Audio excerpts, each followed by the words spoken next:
What's going on? This is my first unboxing, so to speak. I mean, I have other gear. I just never thought to do an unboxing of it. But I ordered something new, and I decided, well, let me do an unboxing video. Let's see here. Here it is.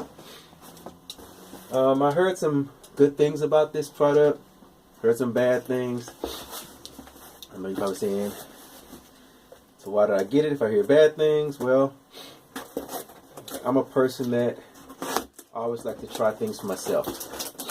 So somebody might say it's bad. Somebody might say they love it. But until you try something for yourself, it's kind of noisy with this thing going, excuse me. There we go. Set this down. Until you try something for yourself, you never know. I mean, it might work for you, and it doesn't work for others. Now, like a lot of people, as you can see, I do producing, I make beats and everything like that. And normally when I'm doing a drum sequence or creating a beat, like most people, I use my keyboard.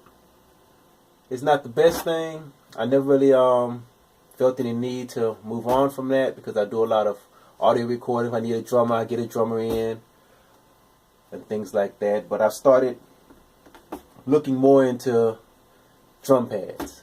So I ordered the mpd218, as you can see here. Smaller than what I thought it was going to be. I didn't go to the store or anything like that and look at it and, you know, compare it to other stuff. At my buddy's house, he has the Native Instrument machine, the studio version. It's pretty large. I liked it, but it did more than what I needed to do because I mainly, as you see, do most of my stuff out of Studio One. And I had no need for all the functions that machine has. I'm sure there's a lot of people that use machine. They work a lot with samples. I personally don't work a lot with samples. I like to lay things myself. I think of them in my head and I lay them down. So I got the MPD to see how it goes. Let's see what came in this package here. It's open, typical packaging. The styrofoam, which I hate because it gets everywhere. The USB cable, sit that there. Let's see what the build quality is. Get rid of this box.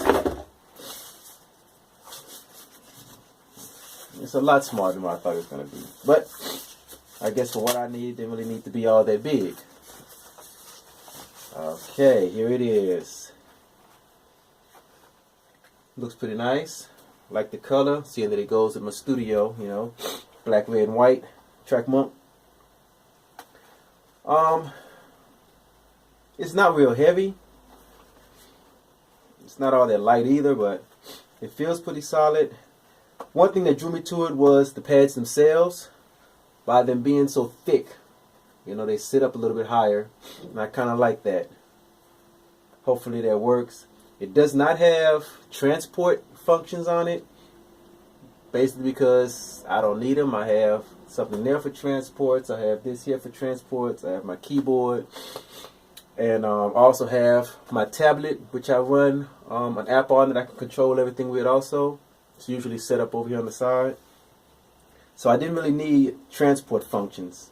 I mainly needed pads in order to, you know, lay the drums down. I mean, the pads feel good. They solid.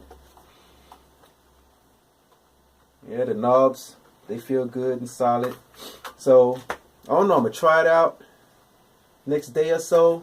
Then get back and see how I like it. Some people say that it has a problem with the pads where it gives ghost notes. You touch it one time and then it gets a following note. I don't know. I haven't used it yet. But once I use it, I'll find out. It could be that person's settings in their DAW was not matched up good or not set correctly, and was the reason why I was getting that. I mean, it could be a system problem. It could be the gear problem. I will find out sooner or later. But until then, it is unboxed. I'll get back to you on my reviews on how it works, the functionality, how it integrates with Studio One, which should be fine. I mean, Studio One accepts almost anything that I throw at it. Almost. But until then, get back at you. Peace.